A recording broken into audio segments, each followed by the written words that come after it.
What do I always tell you? What does your boy Dre Fiver always say on this channel? The internet will give it, and the internet will absolutely, unequivocally take it away. Welcome back to Street Hoops, the only place on the digital map where we call a spade, we take off the gloves, and we refuse to bow down to the corporate mainstream media narratives. I am your host, Dre Fiver, and today we have a situation that has gone so far past the realm of basketball that it is bordering on a full-blown criminal investigation. We have an institutional meltdown happening right in front of our eyes in the WNBA, and it has reached a boiling point where the fans, the paying public, the people who actually keep the lights on in these arenas have completely taken matters into their own hands. If you watched that opening clip, you saw what the entire world saw. You saw a blatant, premeditated, and hyper-violent assault on the biggest superstar the women's game has ever seen, Caitlin Clark. And you saw the referees swallow their whistles. But what happened next? Oh my goodness, you cannot even write a script this crazy. The fans decided that if the league wasn't going to hold these officials accountable, they would. They didn't just release the identities of the 4 referees working that specific game who allowed Caitlin to get manhandled. No. They put the cherry right on top of the sundae. The internet went ahead and released the identities, the badge numbers, and in some cases, the photographs of every single referee currently employed by the WNBA and the NBA. All 34 of them out there in the open, plastered across social media for the entire globe to dissect.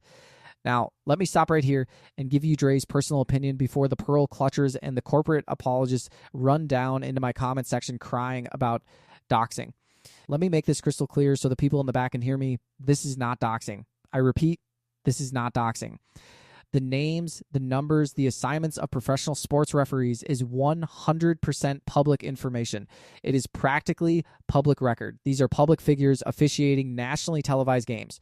But the sheer fact that the fans mobilized to compile this list and put it out there under a banner demanding that Commissioner Kathy Engelbert be fired tells you everything you need to know about the current temperature of this fan base. They are fed up. They are exhausted. The tweet that accompanied this massive release said it perfectly, stating that these referees seem to exist simply to give an air of legitimacy to the outright infliction of violence, comparing the WNBA right now to a 1940s roller derby league. And honestly, where's the lie? I have been saying for months that the referees in the WNBA are complete jokes. We know they are not legitimate. Full-time professional referees with the same pedigree and training as the top-tier NBA guys. A lot of them do odd jobs in the offseason. They are Home Depot workers. They are Target shift supervisors. They are Best Buy customer service reps. They paint houses. They fix plumbing. And then they walk onto a hardwood floor with generational athletes and are tasked with protecting million-dollar investments. It is a recipe for disaster, and that disaster has officially arrived on the doorstep of the NBA executive office. The fans are dragging these officials into the spotlight, and they are not going to like it one bit. But this is the bed the league made when they allowed veteran players to treat the rookie class like a heavy bag at a boxing gym. And let me tell you, this is no longer just a niche basketball story. This absolute failure of officiating has breached containment.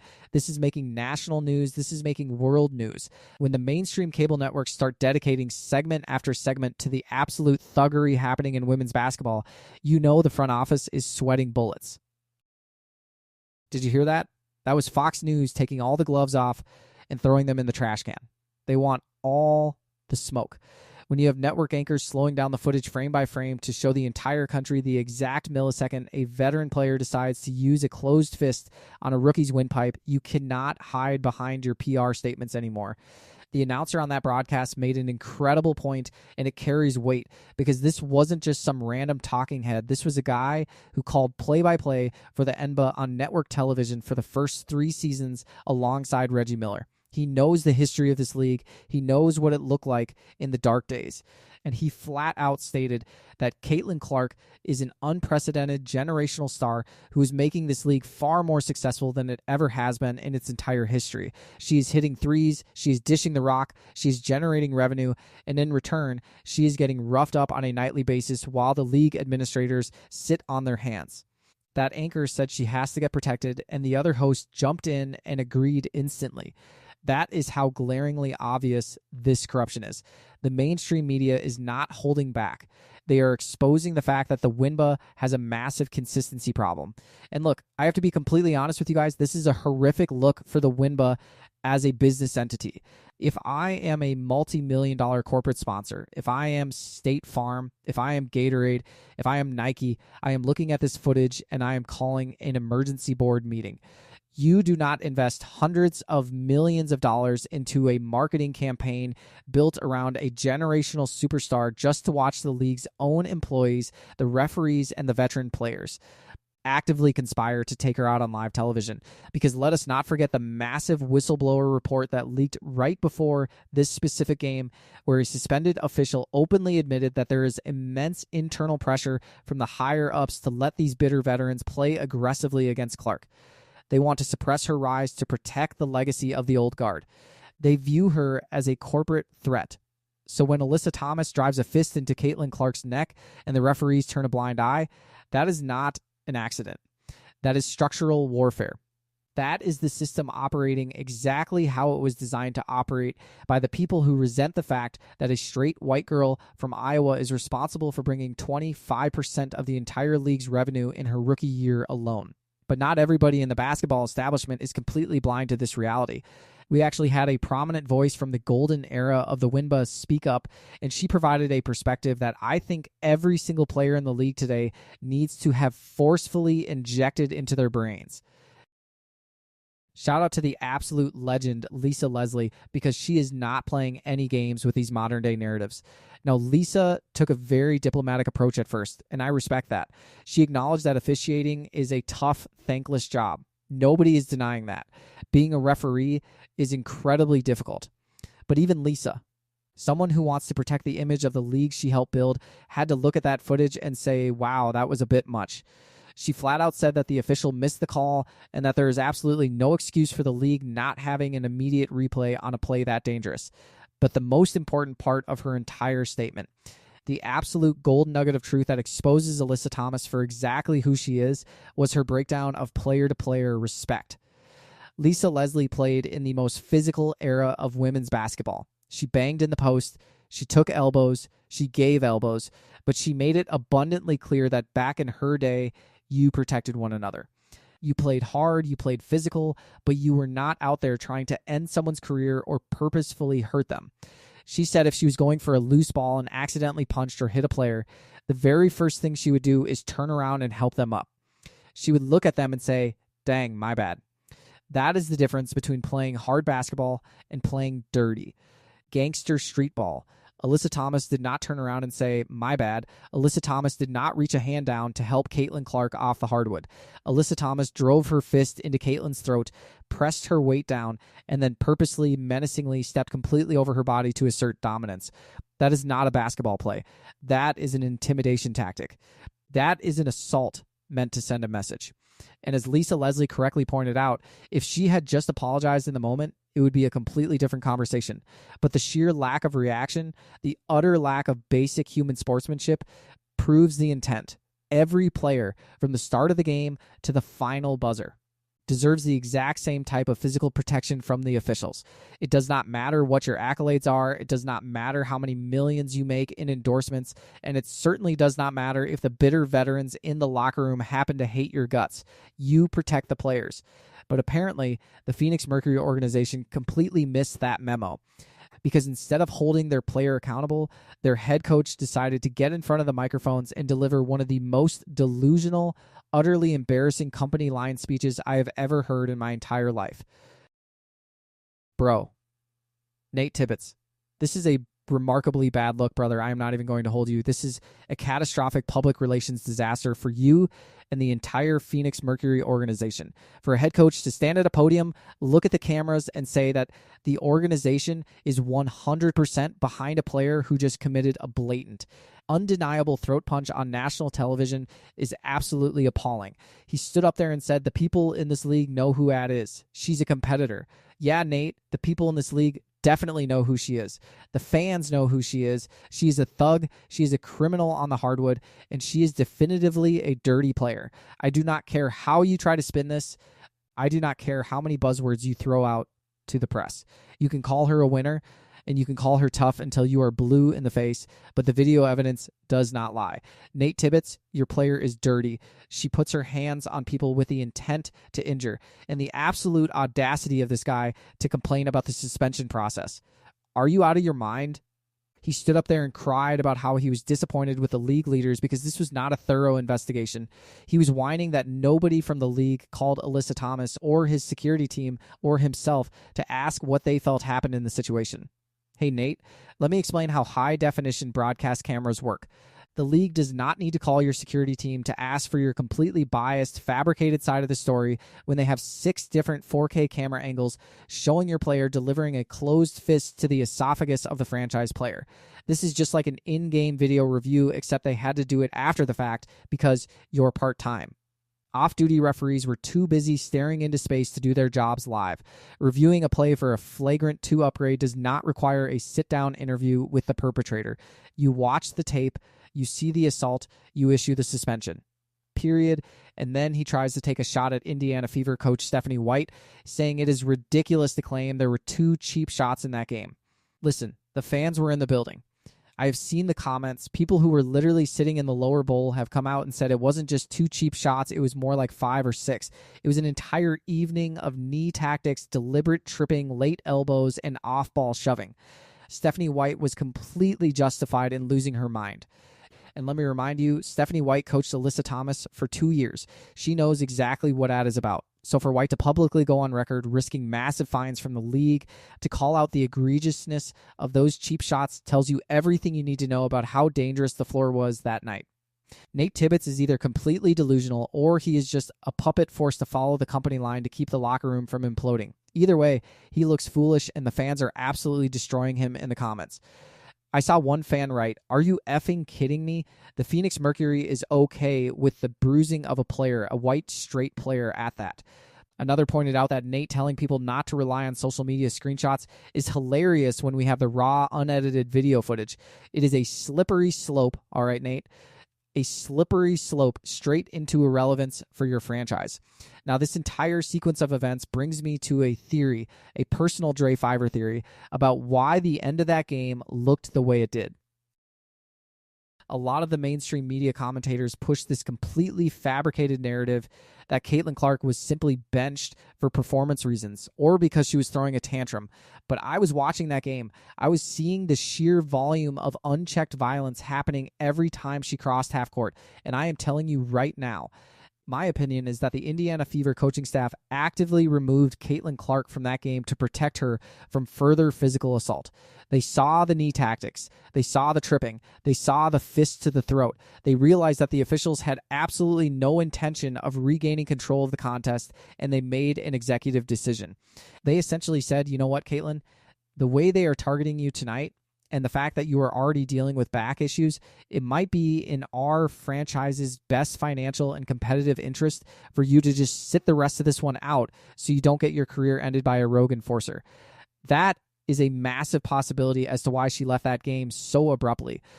She didn't break the huddle. She walked straight to the locker room. She was likely furious not just at her own performance, but at the absolute failure of the institution to provide a safe working environment. This ties directly back into the overarching scandal.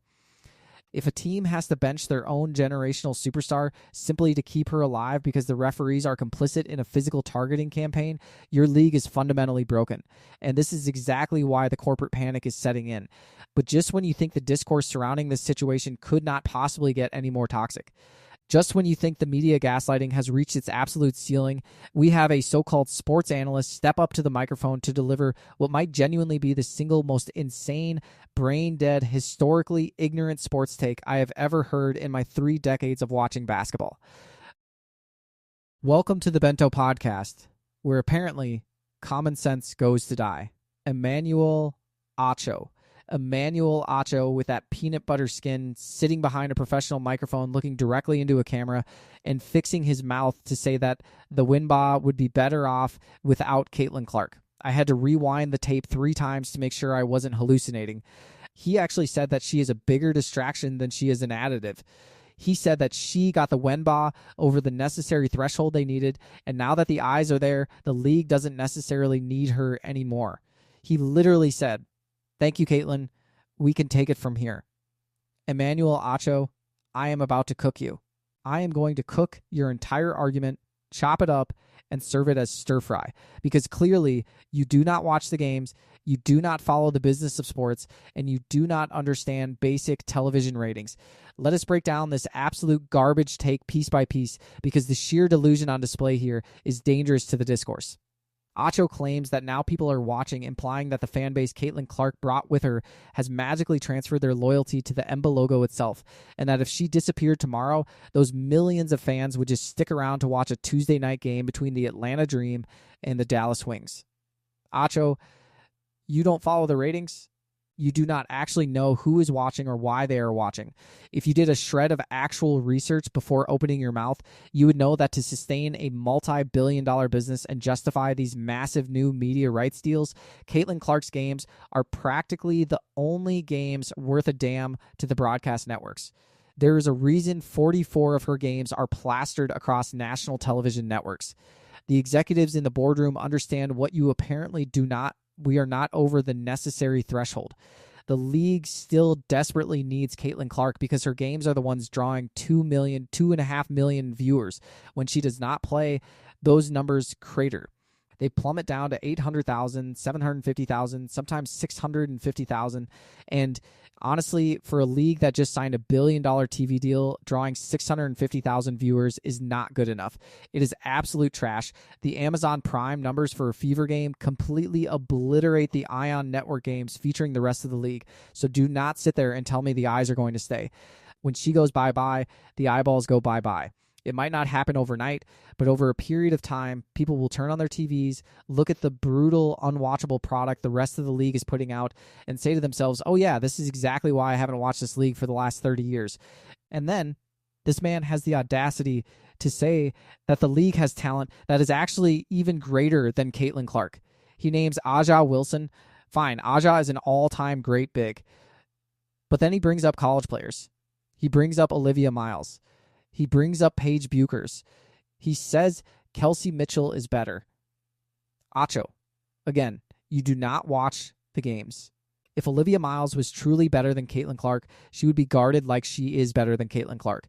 She would be treated as a lethal existential threat the second she steps across the half-court line. Same thing with Paige Buchers. If she was the superior talent, opposing teams would completely restructure their entire defensive philosophies just to deny her the ball. Exactly like they do for Clark. When people come to me and say, hey, Olivia Miles doesn't get guarded like Caitlin Clark, I wear that as a badge of honor. That is the ultimate proof of Clark's dominance. Because the minute Miles gets guarded like Clark, she is suddenly elevated to Clark's tier. But she isn't.